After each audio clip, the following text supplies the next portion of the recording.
नमस्कार दोस्तों, मैं हूं अंतिमा की जिंदगी। स्वागत करती हूं दोस्तों अपने YouTube चैनल में। और ममता के भजन, अनीता पांडे देहाती लोकगीत, बहुत पुराना बेटी विवाह गीत लेकर आए हैं तीनों लोग। कैसे लगेगा कमेंट बताना, भरपूर सपोर्ट करना, प्यार आशीर्वाद दुलार भर भर के देना दोस्तों हमारे इस गीत पर।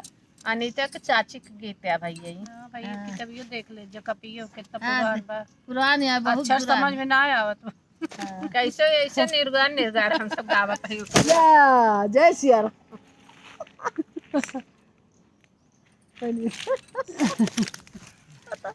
सीधे धड़ाम हो गए। खाल बना थोड़ा।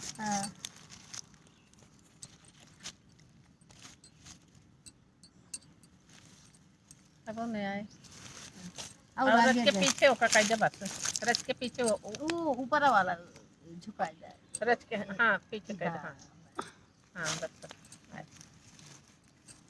बढ़िया सावत। चल अब तीनों जने आइए बढ़िया।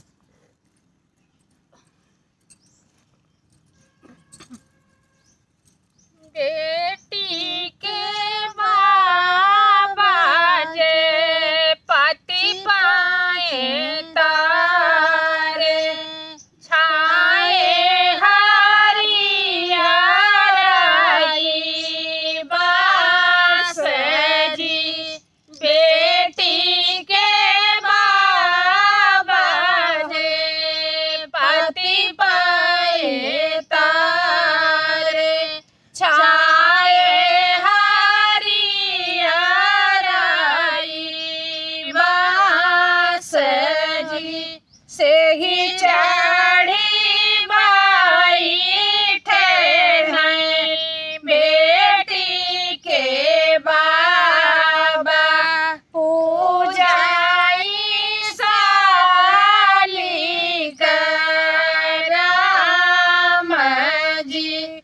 से ही चढ़ी बैठे हैं बेटी के बाबा, पूजाई साली कर राम जी। फूल चढ़ाए बाबा, पान चढ़ाए, अच्छा तरही गाए हाथ जी। फूल चढ़ाए बाबा, पान चढ़ाए, अच्छा तरही गाए हाथ जी। साली कराम बाबा, पूजयो ना पाए, आरे पे आई बारात जी। साली कराम बाबा, पूजयो ना पाए, द्वारे पे आई गई बारात जी। हाथी जे आवाई, गिनती से गिनती, घोड़वा जे पूरे पचास जी। हथिया जे आवाई, गिनती से गिनती, घोड़वा जे पूरे पचास जी।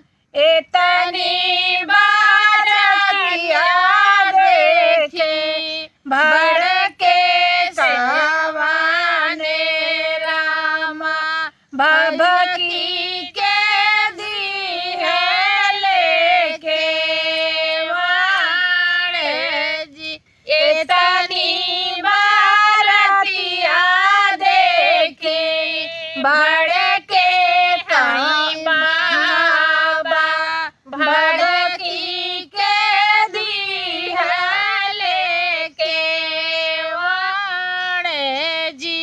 धन मोरे घेटी के सजना सजारी है के ओरी नाई जग भात हो के मोरी बेटी के सजना सजाई है के होरी नाई जग भात हो भीतरा से निकरे हैं भैया हो कावने रामा आखिया लालिता होई जाई हो भीतरा से निकरे हैं भैया हो कावने रामा आखिया लालिता होई जाई हो हम तोहरे घेरिया के सजना सजरबै धमरी रिझब जग भात हम तोहरी घेरिया के सजना संवरबै धन मोरली नाई जग भात हो भीतरा से निकरे हैं भैया हो कावने रामा नयना लालिता होई जाई हम तोहरी बेटिया के सजना पर छबै धन मोरी बढ़ाई है से दूर जी हम तोरी देरिया के लहुआ पर छबै धन हो बाहरी है से दूर हो। धन्यवाद दोस्तों। गीत कैसे लगा कमेंट में बताना, भरपूर सपोर्ट करना, प्यार आशीर्वाद दुलार भर भर के देना दोस्तों। ये दादी नानी के जमाने से चला आ रहा है ये गीत। हम लोग छोटे छोटे थे तब भी ये गीत सुनते थे दादी नानी के मुंह से। आज वही गीत हम लोग लेकर आए हैं। अगर अनीता की डायरी नहीं होती शायद ये गीत हम लोग भूल चुके थे। हाँ, तो डायरी में मिल गया। हाँ, आप लोग प्यार दुलार आशीर्वाद जरूर देना।